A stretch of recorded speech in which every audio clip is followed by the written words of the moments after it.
Magandang gabi po sa lahat. Tayo nagbabalik ulit dito sa ating munting channel. Ayan, para mapag-discuss ng coins. At sinisailing natin ang kanyang halaga sa ating mga online selling kung magkano na talaga ang kanilang mga presyo at isa naman tayong kolektor.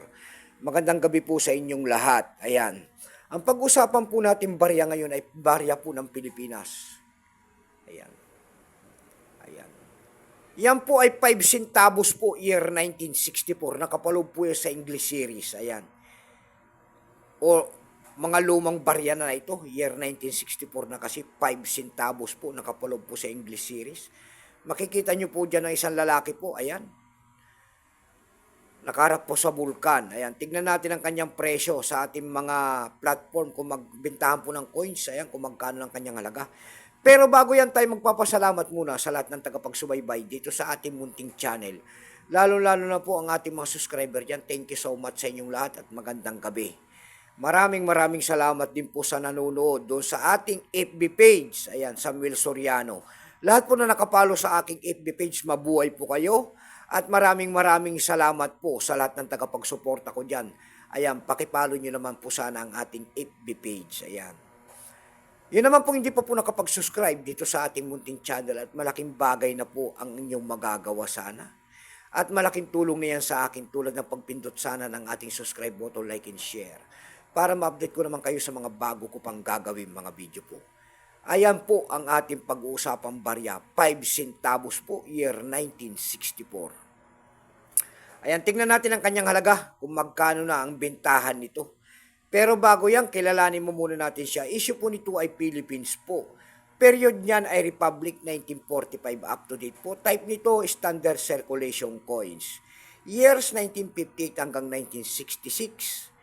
Value nito 5 centavos. Nakapaloob po yan sa English series. Currency piso 1967 up to date po. Kung ano materialis ang ginamit sa barya na yan, ito po ay brass. May bigat lamang itong 4.8 grams, may abang 20 mm. May kapal po naman itong 1.7 mm. Hugis po bilog, orientation ay medal alignment. Ayan, orientation ay coin alignment pala, sorry po. Number N-4516, reference number KM-187. Ayan. Ito pong year 1964 na ito po ay 53%. Kung ilang piraso po ang ginawa sa barya na ito, itong may hahawak natin po, ito po ay 100 million piraso. May price na po yan doon sa ating numista kung tawagin nila. Ayan, ng ating mga kolektor. Binigyan na po ng presyo. Yung kanyang extra prime po ay 36, almost uncirculated ay 79. Ang circulated po nito ay 82 pesos. Ayan, nangingitim na po, nagtutuning na. Nagtutuning na sa ganda. Ayan, nagtuning siya itim. Ayan. Dako naman tayo sa kanyang price. Ayan, doon sa ating eb.com po, bintahan po ng coins pandaigdigan.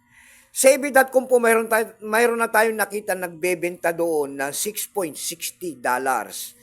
Nasundan po yan ng $3.99 yung pinakamababa. Dako naman tayo sa Carousel PH. Dito lang sa Pilipinas po. Sa Carousel PH po, mayroon tayong nakita nagbebenta nito ng 500 pesos. Nasundan po yan ng 100 pesos. Yung pinakamababa po na nakita natin doon na bintahan ay 61 pesos na.